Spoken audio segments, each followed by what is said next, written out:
Welcome to Chart Detective, where we let the charts speak for themselves. In today's presentation, we'll be looking at JPMorgan Chase, ticker symbol JPM.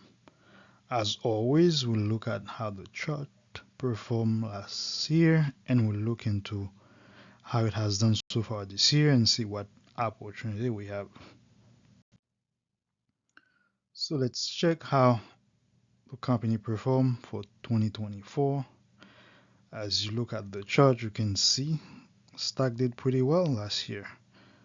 As a matter of fact, it was up by about 40%, which was way higher than the S&P 500, even the Dow. No, even the Nasdaq. I think Nasdaq performance last year was about 35%. So JP Morgan performed better than the Nasdaq. It even made an all-time high last year at around $255.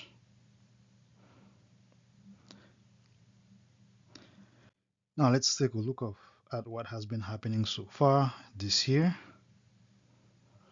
So we see at the beginning of 2025, stock went up by as much as 16% to make a new all-time high at around $280. However, as you can see, the bear took control after that. And soon after making the all-time high, we see the formation of this great bearish momentum candles. So whenever you see a candle like this, which is bigger than most of the candles, as a matter of fact, all of the candles on the chart, this candle should grab your attention. We see this candle is a bearish Ubozu open, meaning that the opening price is the highest, meaning that price didn't go above and beyond the opening price. As you can see, there is no upper wick on this candle. Not only that, after that, the next two candles that was from after that, they were bearish, and there were those, if you take all three of them put together, we have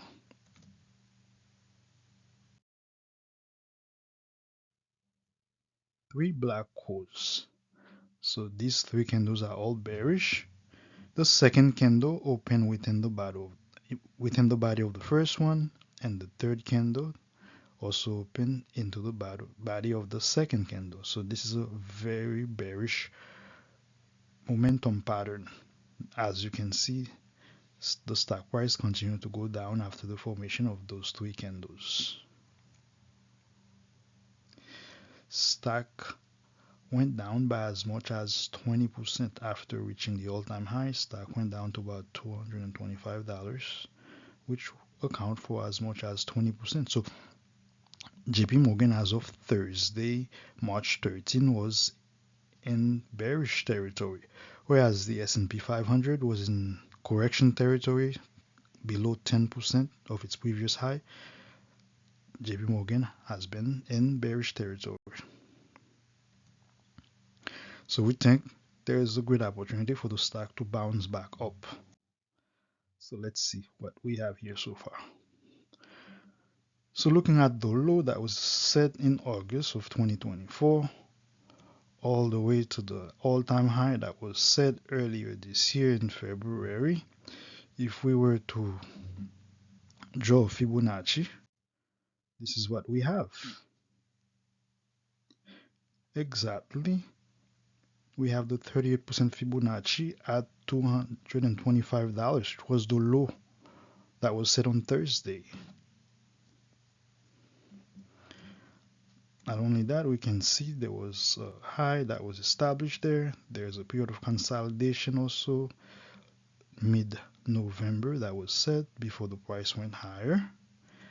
And that's where the price closed on Thursday, March 13 at 225.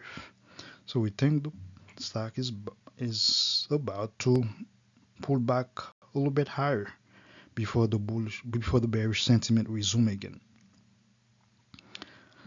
So this is one factor that we have that says that the stock may move higher. Now let's bring another factor to see what we have. That's the RSI, the Relative Strength Index.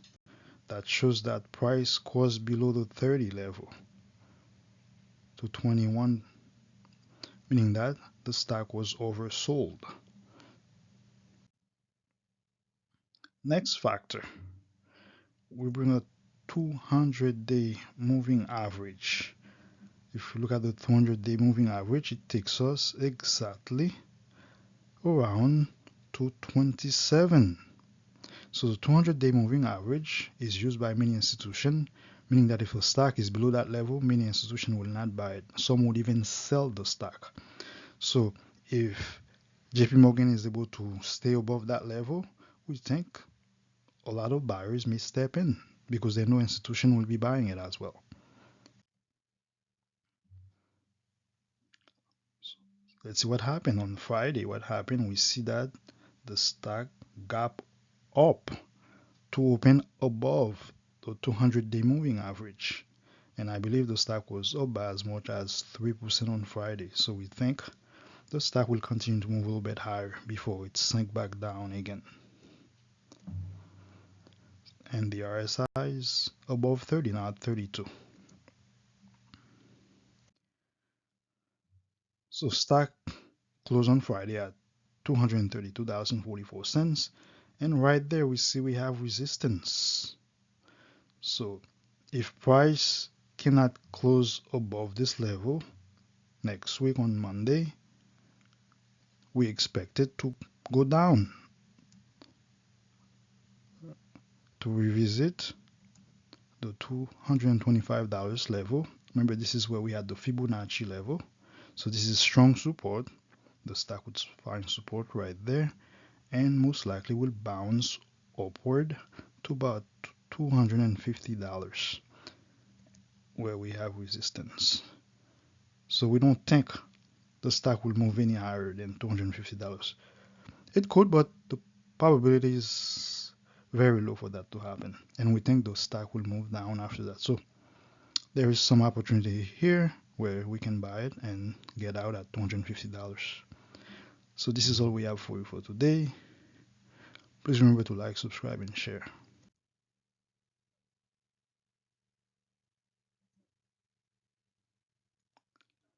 Thank you.